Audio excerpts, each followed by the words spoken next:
Bonjour, toujours dans le cadre de la rédaction des rapports de PFE. Donc vous prenez ce document, on va commencer par le titre des chapitres. On va choisir le style suivant. Ensuite, vous avez trois niveaux des titres. Vous avez le titre niveau 1, niveau 2, niveau 3. Ici, vous avez un titre niveau 1. On va choisir ce style, le titre 1. Ensuite, vous avez le titre numéro 2. On va choisir le style titre numéro 2.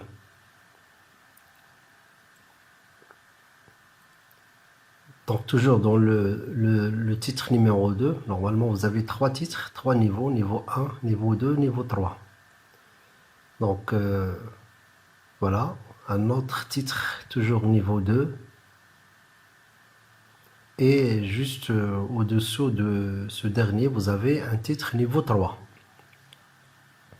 Donc on va faire la même chose pour le reste de documents Word. Donc la première étape, il faut choisir pour chaque titre le style. On ne va rien modifier pour le moment. C'est le choix tout simplement, bien la sélection des styles. Ça dépend de quel niveau s'agit-il. Est-ce qu'il s'agit d'un titre niveau 1, niveau 2 ou bien niveau 3. Donc voilà le dernier titre, il s'agit d'un titre toujours niveau 2. Voilà, maintenant une fois vous avez terminé la sélection des styles, on va faire les modifications. On va recommencer dès le départ. Donc on va commencer par le style chapitre. Donc je clique le bouton droit, modifier.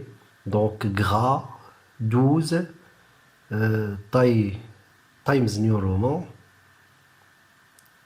Voilà, on reste toujours dans le style des chapitres. Modifier, on va passer maintenant au paragraphe. Donc l'espacement avant, l'espacement après et l'interligne. Voilà, c'est bon. Donc maintenant pour les titres niveau 1. Donc vous avez trois niveaux, je répète, niveau 1, niveau 2, niveau 3. Donc on parle de titre niveau 1. Donc on va cliquer sur le style, bouton droit, va vous afficher cette fenêtre, 12, Times New Roman, gras, ensuite paragraphe, les espacements avant et après et l'interligne. On va passer maintenant aux numérotations. Numérotation, on va choisir ce style par exemple, ce type de numérotation. Ok. Donc si vous voyez très bien, donc j'ai modifié un seul titre. Le logiciel ou bien le Microsoft Word, il va appliquer la modification sur tous les titres niveau 1. Je répète, il s'agit d'une modification de premier style, c'est-à-dire les titres niveau 1.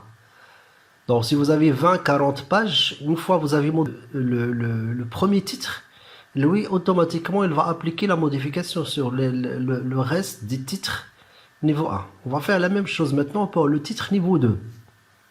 Donc gras, 12, Times New Roman, paragraphe, l'espacement avant, l'espacement après et l'interligne. Ok. Ensuite la numérotation. Donc on va choisir ce type de numérotation. Et finalement, donc je vais décaler un peu ce qu'on appelle un retrait. Je vais donc intercaler un retrait, c'est-à-dire le titre niveau 2 décaler un petit peu par rapport au titre niveau 1.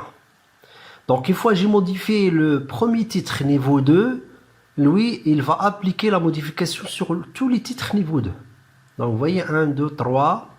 Ça c'est pour le premier titre. Ça c'est pour le premier titre niveau 1. Pour le deuxième titre niveau 2, normalement, ce titre doit commencer par 1. Donc je clique le bouton droit, démarrer démarrer à partir de 1.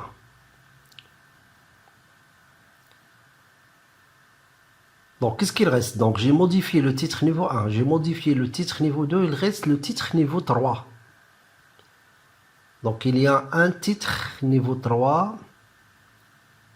Donc le voilà. Donc ça c'est le titre niveau 3. Donc vous voyez, ça c'est le titre niveau 3. On a déjà sélectionné le style titre 3. Donc on va faire les modifications nécessaires. Donc gras, 12, Times New Roman, paragraphe, l'espacement avant, l'espacement après, l'interligne, numérotation. On va choisir ce type de numérotation, A, B, C, D, les alphabets minuscules. Et j'ai oublié de décaler, donc de mettre un retrait, donc 2 fois par rapport aux autres titres. Donc j'ai décalé 2 fois. Vous voyez, donc le titre niveau 3 est décalé par rapport au titre niveau 2.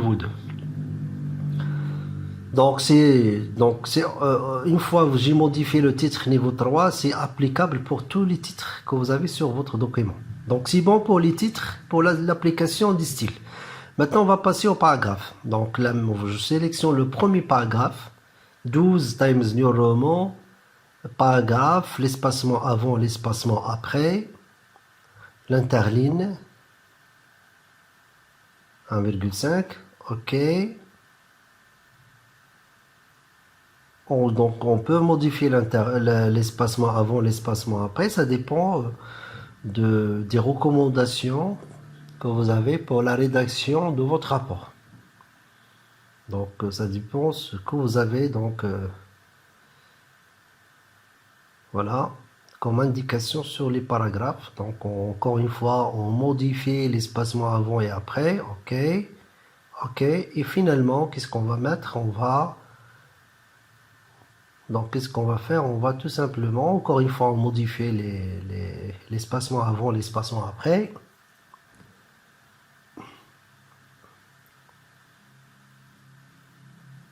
Et finalement, il faut donc aligner, justifier le paragraphe. Donc je clique sur cet outil, c'est reproduire, l'outil reproduire. Je clique 2 fois sur reproduire. Donc clique 2 fois sur reproduire. Donc c'est pas la peine de chaque fois d'activer l'outil reproduire si vous avez cliqué 2 fois. Et j'applique la même mise en forme que vous avez sur le premier paragraphe sur les autres paragraphes.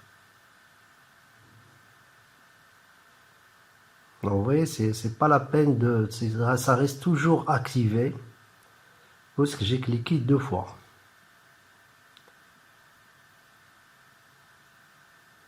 Voilà, tous les paragraphes que vous avez.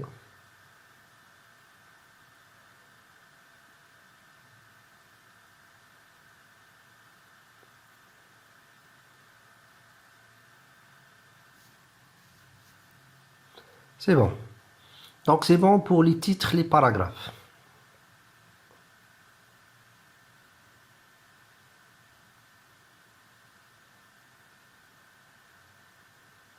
Maintenant les images ou bien les figures. Donc doit être centré. Donc aligné, centré. Maintenant les titres ou bien les légendes doivent être générés automatiquement. Donc c'est pour cela, donc je vais vous montrer l'astuce utilisée pour les légendes. Quand vous voyez, j'ai coupé le titre, j'ai supprimé la figure 1, figure 2, donc c'est le logiciel qui va donner automatiquement la figure et le numéro. Donc qu'est-ce qu'on va passer? On va passer à travers référence et insérer une légende. Donc insérer une légende, il faut vérifier est-ce que vous avez des tableaux, bien des équations, bien des figures. Donc il faut choisir dans la liste déroulante le type. Donc ici ce sont les figures. Donc il va vous donner directement figure numéro 1 puisque c'est la figure numéro 1. Ok, j'ai déjà coupé le titre. Donc coller, voilà. Et il va vous afficher la légende de la première figure. Donc j'ai sélectionné la légende. Vous voyez, il s'agit d'un style qu'on peut les trouver dans les styles. On peut les modifier par la suite si vous voulez. Je passe maintenant à la deuxième image, ou bien la deuxième figure. Centré, la même chose. Le titre saisi directement sur le clavier, donc coupé, et je supprime figure 2. Donc j'ai le logiciel qui va affecter quelle figure automatiquement, ça dépend de l'ordre. Donc vous voyez, donc référence, insérer une légende, figure, il a affiché directement figure 2. Pourquoi? Parce qu'il a déjà affecté la figure numéro 1 à la première image. Donc figure numéro 2, coller, voilà, et centré. Je passe maintenant à la troisième figure. Donc vous voyez la figure numéro 2. automatiquement, il va affecter la figure numéro 3 à la troisième image. Donc la même chose, je sélectionne, je coupe, je supprime figure numéro 3. C'est le logiciel qui va faire ce travail. Il faut d'abord centrer l'image ou bien la figure, aligner, centrer, voilà, la ligne suivante pour insérer la légende, voilà. Donc il faut toujours vérifier, il s'agit des figures, les types figures. Donc voilà, donc il va vous afficher la légende et finalement il faut la centrer.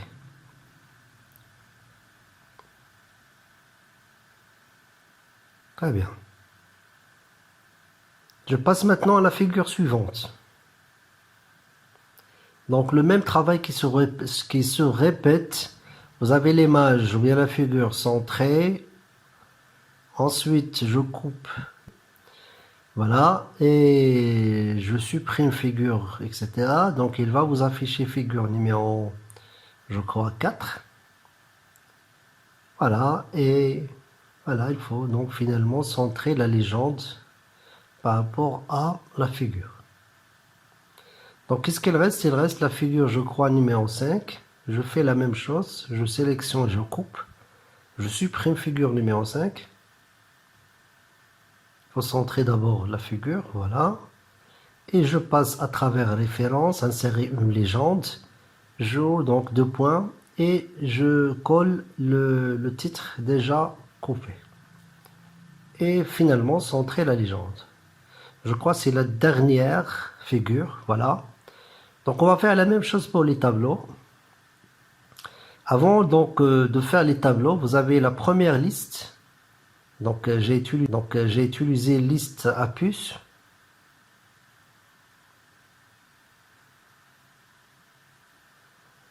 Donc maintenant pour les tableaux, donc une remarque pour les figures, la légende doit être en bas et pour les tableaux, la légende doit être en haut. Donc ça c'est la légende. Donc on va faire déplacer le titre vers le haut. Donc j'ai oublié ces deux mots. Voilà, donc un tableau, la légende est en haut. Une figure, la légende est en bas.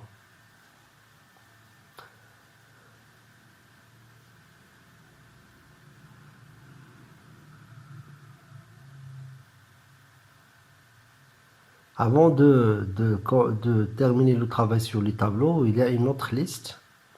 Toujours liste à puce.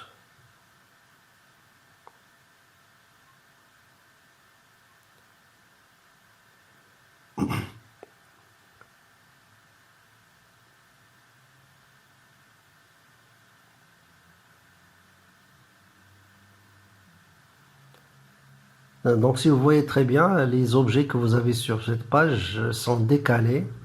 Donc il faut les sélectionner, mise en forme, et on va choisir aligner, aligner en haut. C'est-à-dire ils sont les trois objets alignés en haut, même niveau horizontal. La même chose pour les trois autres objets en bas. Donc je sélectionne les trois objets et mise en forme, aligner en haut.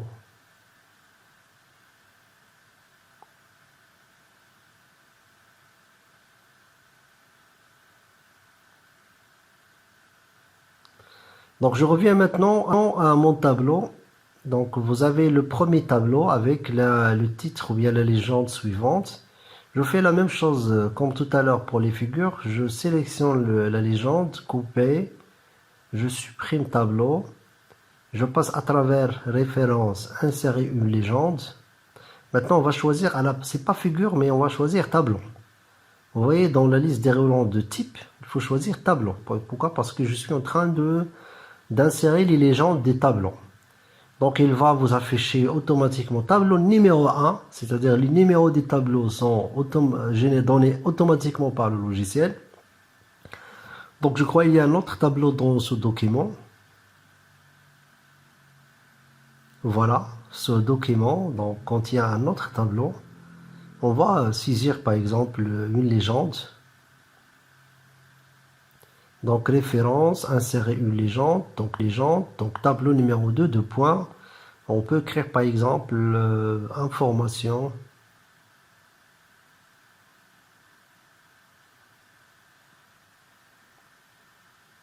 des informations de pasteurisation, par exemple. Pourquoi pas? Ok, vous voyez, donc il a inséré la légende, il faut tout simplement la centrer. Donc la légende pour le tableau, c'est en haut, pour la figure en bas.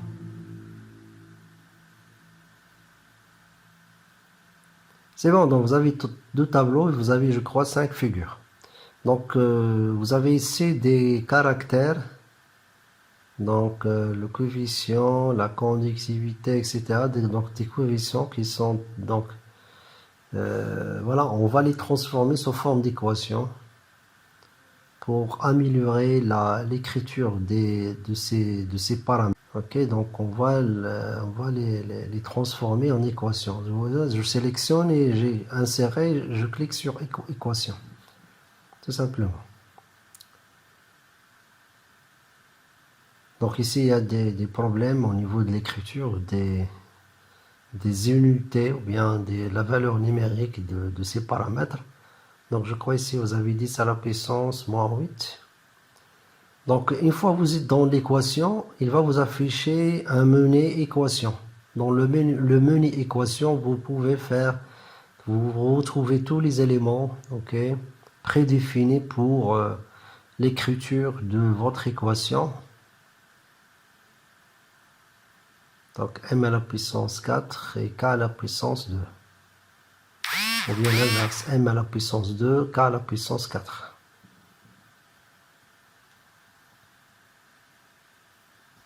À la puissance 4.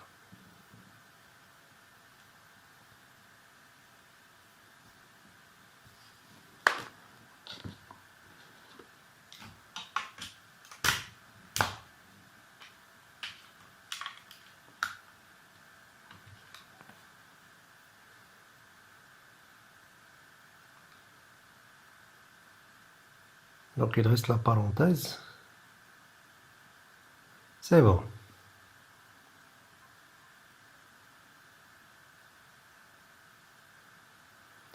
Donc la même chose pour le tableau. Une fois que vous avez sélectionné un tableau, il va vous afficher mise en page du tableau. Pour l'alignement, surtout pour modifier la mise en forme du contenu de votre tableau. Lorsque vous dimensionnez un tableau, il faut faire attention les marges ou bien la zone d'impression. Donc on va faire descendre cette phrase vers la page suivante. C'est bon, maintenant presque j'ai fini la mise en forme pour ce document. Vous voyez donc le résultat par rapport au fichier de départ. Donc il y a vraiment une grande modification.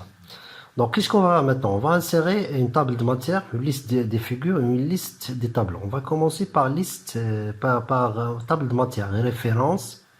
Et tout à fait à gauche, vous avez quoi? Matière ou bien table de matière. Il va vous afficher des tables de matière automatiques. Donc vous avez 1, vous avez 2. On va choisir par exemple 1. Je clique sur 1. Directement, il va vous afficher la table des matières. Vous voyez? Donc c'est facile pour la génération. Il s'agit d'une génération automatique d'une table des matières. Si je clique par exemple, vous avez des titres, vous avez des numéros. Si je clique par exemple, je garde la touche CTRL en français et je clique sur le titre. Il va vous envoyer sur la page correspondante à ce titre. Donc on va répéter la touche CTRL et je clique sur le titre. La touche CTRL et je clique sur le titre. Il va vous envoyer sur la page correspondante à ce titre.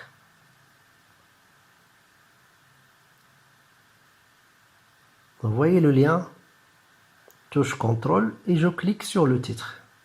Touche CTRL et je clique sur le titre. Voilà, donc il va vous envoyer sur la page correspondante à ce titre. Maintenant, on peut par exemple, parfois vous pouvez modifier, donc vous avez généré automatiquement la table de matière et vous avez fait par la suite une modification au niveau d'un titre. Par exemple, si vous avez définition, on va modifier ce titre, on va voir ça va donner quoi au niveau de la table des matières. Donc définition d'un échangeur. Par exemple, donc j'ai modifié le titre. Donc au départ, vous avez tout simplement définition. On va voir, ça va donner quoi au niveau de la table de matière. Ça va rien donner. Donc il faut penser à quoi? À mettre à jour votre table de matière.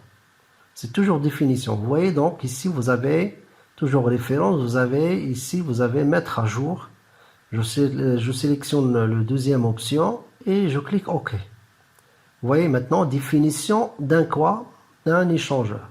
Touche CTRL, je clique sur le titre, directement vers la page correspondante, vous voyez.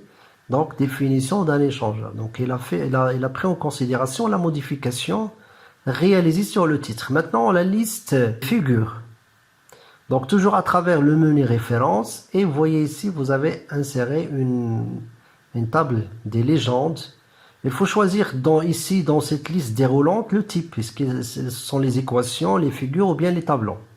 On va choisir les figures. Comme vous voyez, il a affiché la liste des figures. 1, 2, 3, 4, 5. Je fais la même chose. CTRL, je clique sur un titre. CTRL, je clique sur un titre. Directement, il va vous envoyer sur la page correspondante à cette figure. Donc, CTRL, par exemple, ici, CTRL. Voilà. On peut modifier aussi, donc par exemple ici, vous avez, donc il va vous envoyer sur la figure numéro 1, la légende figure numéro 1. On peut modifier, la même chose comme la table des matières, je peux modifier le titre de la légende. Modifier le titre de la légende. On va voir ça va donner quoi au niveau de la liste des figures. Ça va rien donner, donc il faut penser à quoi? À mettre à jour la liste des figures. Donc pour cela, il faut donc mettre le curseur au niveau de la ligne. Il faut mettre le curseur au niveau de le titre. Et cliquer sur quoi? Mettre à jour la liste. Choisir la deuxième option. Vous voyez, donc il a modifié le titre de la figure numéro 1. Transfert thermique à la place de transfert de chaleur. Donc, qu'est-ce qu'il reste? Il reste la génération de quoi? Voilà, donc le mettre à jour. Il reste la génération de quoi? De la liste des tableaux. Donc, si vous avez donc bien remarqué, il y a tout simplement deux tableaux. Donc, j'écris liste des tableaux. Vous pouvez écrire juste avant la liste des figures, liste des figures. Et je passe toujours à travers référence, insérer une table des légendes à la place des figures tableau et OK. Donc il va vous afficher la liste de quoi? Des tableaux. Donc je peux faire la même chose. Donc la touche CTRL, et je clique sur un titre. Il va vous envoyer directement vers quoi? Vers la page correspondante dans le rapport. On peut modifier un titre d'un tableau. Donc à la place d'information, on va mettre les données de pasteurisation. Donc données de pasteurisation. Donc ça va rien donner au niveau de la liste des tableaux. Il faut penser à quoi? À mettre à jour la liste des tableaux. Voilà comment faire. Et finalement, donc j'obtiens la liste des tableaux. Donc c'est un travail, un exercice sur la mise en forme